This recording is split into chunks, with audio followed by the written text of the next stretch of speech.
बच्चों को कुछ दिन पहले तक तो लग रहा था कि वो एग्ज़ाम से पहले अपनी अच्छी तरह तैयारी कर लेंगे, लेकिन वक़्त तेज़ी से हाथ से निकल गया और अब उन पर प्रेशर बिल्ड हो रहा है। आप पढ़ना चाहते हैं, आप डिसिप्लिन रहना चाहते हो, लेकिन ना जाने क्यों आपका दिन आपके कंट्रोल में नहीं है। You lock the face the motivation to get thing done, but don't worry, we all have experience this. आप यकीन रखें कि अच्छे से अच्छे स्टूडेंट भी कभी कभी ऐसा ही महसूस करते हैं। ये वीडियो आपके लिए एक कोशिश है जिससे आप एक रूटीन बिल्ड कर सकते हैं। मेरी वीडियो इन स्टूडेंट के लिए है जो एग्ज़ाम से पहले 7 दिन एक एक लम्हा यूज़ करना चाहते हैं। इसका आगाज़ 7 दिन से होगा, लेकिन आप इस एग्ज़ाम के आखिरी दिन तक जारी रखोगे। मैं अपनी पूरी कोशिश करूंगा कि आपके लिए अच्छी चीज़ें स्मार्ट तरीके से तरतीब दूं। मेरी इस वीडियो में एक लर्निंग टिप भी मौजूद है जो कि थोड़े वक्त में आप ज़्यादा चीज़ें याद कर सकेंगे। इसके लिए वीडियो को मुकम्मल देखें और मुझे यकीन है कि इंशाल्लाह आपको भरपूर फ़ायदा होगा। सबसे पहले divide your day into 3/2 study block. फ़र्ज़ करें कि आप दिन का आगाज़ 9 बजे करते हैं तो अपने शेड्यूल को 10 बजे, 3 बजे और 7 बजे में तरतीब दे लें। इससे आपका हर स्टडी सेशन 2 घंटे पर मुश्तमिल होगा। इस तरह आप पूरे दिन में सिर्फ 6 घंटे पढ़ोगे। आपको ये 6 घंटे 10 घंटों के बराबर हो सकते हैं अगर आप पूरी कंसंट्रेशन से पढ़ोगे। मैं आपको बताता हूँ कि स्टूडेंट अपने गोल क्यों अचीव नहीं करते, क्योंकि वो अपने स्टडी टाइम में टाइम पास कर रहे होते हैं। आप पढ़ने बैठे हो लेकिन आपका ज़्यादातर वक्त फेसबुक, इंस्टाग्राम और मैसेज का जवाब देने में गुजर जाता है। इसकी वजह से जो काम आप 2 घंटे में कर सकते थे अब वो आप 4 घंटे में भी नहीं कर पाते। इसलिए आप हर स्टडी सेशन में सिर्फ अपनी स्टडी पर ही फोकस करें। अगर आप अपने 6 घंटे पूरी कंसंट्रेशन से पढ़ोगे तो आपके लिए खेल कूद के लिए और दूसरी एक्टिविटीज़ के लिए भी वक्त अवेलेबल होगा। कमेंट्स करके बताइएगा कि आपका कितना वक्त पढ़ने में लगता है। दूसरी बात यह है कि हर सेशन के लिए एक टारगेट रखो। मुझे यकीन है कि आप में से कुछ लोग क्रिकेट खेलने के बहुत शौकीन होंगे। जब भी कोई अच्छी टीम एक बड़ा टारगेट अचीव करने की कोशिश करती है तो वो शुरू में अपना गोल सेट कर लेती है। वो सेट कर लेते हैं कि शुरू में कैसा खेलना है, दरमियान में और आखिर में कैसा खेलना है। वो हर बार पर चौका या छक्का नहीं लगाते, वो जीतने की स्ट्रेटजीज बनाते हैं। इस तरह आपको भी अपने स्टडी के लिए एक प्रॉपर तरीका बनाना होगा। जैसे कि मैं सुबह को सेशन में इतने चैप्टर पढ़ूंगा, आफ्टरनून सेशन में ये सब्जेक्ट पढ़ूंगा और इवनिंग सेशन में ये टॉपिक रिवाइज करूंगा। इस तरह हर सेशन के लिए आपका गोल बिल्कुल क्लियर होता है और आप थकावट महसूस नहीं करते।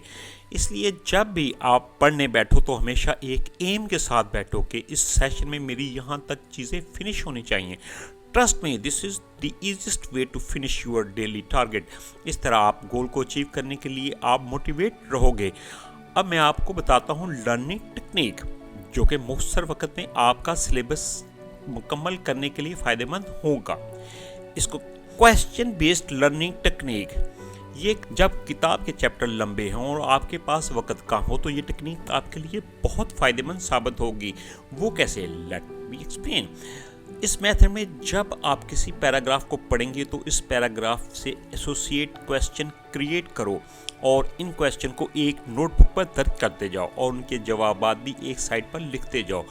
आमतौर पर आप जवाबात के नोट ही बनाते हो, लेकिन इस मेथड में आप सवालात की लिस्ट बनाओगे, क्योंकि कई बार जब आप कोई चैप्टर पढ़ने बैठते हो तो आप लाइन टू लाइन चीज़ें याद करते जाते हो बगैर ये जाने कि इस पैराग्राफ से किसी तरह के क्वेश्चन आ सकते हैं।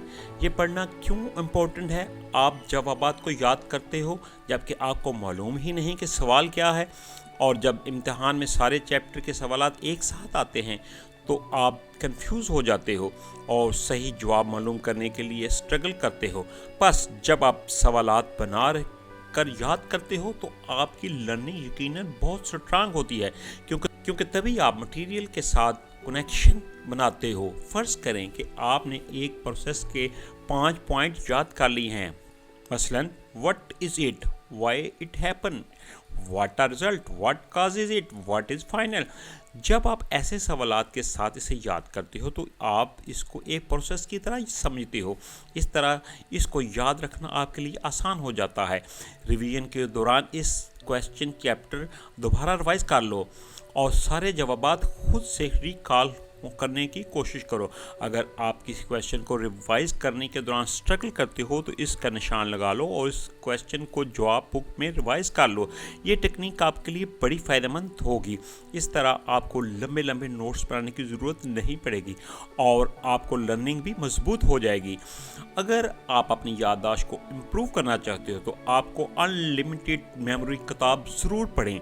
इसको पढ़कर आप कहेंगे कि काश मैंने इस जल्दी पढ़ लिया होता, क्योंकि इसके अंदर बहुत ही यूनिक मेमोरी ट्रिक्स मौजूद हैं जो कि किसी भी मटेरियल को लर्निंग ट्रिप में याद रखने के लिए बहुत फ़ायदेमंद हैं। Next is trick is your progress. इसमें आप देखेंगे कि आपकी कितनी प्रिपरेशन तैयार हुई है और कितनी बाकी रह गई है। इसके लिए आपको याद रखना होगा कि आप रोज़ क्या क्या पढ़ रहे हैं, यानी आपको याद रखना है कि आपको मंडे टू संडे प्रोग्रेस कितनी है। आपको देखना है कि मेरे पास कितना वक्त बचा है, अभी मेरे कितने सब्जेक्ट बाकी हैं। ये चीज़ें आपके लिए बड़ी फ़ायदेमंद होंगी। इस टेक्निक की वजह से आपके सामने एक क्लियर पिक्चर होती है। इससे आपका जहन तैयार रहता है कि मैंने अपनी प्रिपरेशन करनी है, मेरे पास वक्त ज़ाया करने के लिए नहीं है। दूसरा सबसे इम्पोर्टेंट चीज़ ये है कि आपको आपकी स्पीड के मतलब मालूम होता है कि आप सिर्फ एक सब्जेक्ट पर ही तो तमाम फोकस तो नहीं कर रहे और बाकी सब्जेक्ट के लिए भी आपके पास इनफ टाइम है या नहीं। और तीसरी बात यह है कि आपको ये भी देखना है, ये मिलता है कि अभी तक आपने कितना कुछ कवर कर लिया है। तो आप प्राउड महसूस करते हो कि एक हफ्ते में मैंने इतना कुछ पढ़ लिया है और अब मेरे पास इतना वक्त बाकी बचा है।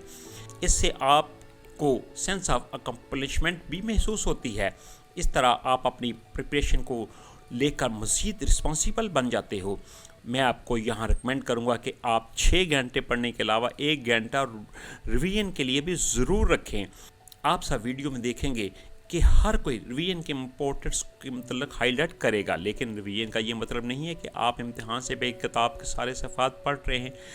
अगर आप एग्ज़ाम से 1 घंटा पहले रिवीजन करोगे जो आपने 6 माह या 1 माह पहले पढ़ा है तो ये चीज़ें आपको बड़ी स्ट्रेंज और एलियन लगेंगी। इसलिए आपने जो पूरा दिन में पढ़ा है आखिर में रिवाइज करें और जो पूरे हफ्ते में पढ़ा है इसको भी रिवाइज करें। इस तरह आपको एग्ज़ाम से पहले रिवीजन में बहुत आसानी हो जाएगी। आप अपनी स्टडी के लिए जो भी टाइम यूटिलाइज़ करते हैं इसको मुकम्मल तौर पर यूटिलाइज़ करो। इससे आप डबल मेहनत नहीं करोगे और गैर ज़रूरी प्रेशर्स भी नहीं आएगा। उम्मीद है मेरी वीडियो आपके लिए बहुत फ़ायदेमंद होगी। वीडियो अच्छी लगी हो तो सब्सक्राइब और लाइक ज़रूर कर दें। शुक्रिया।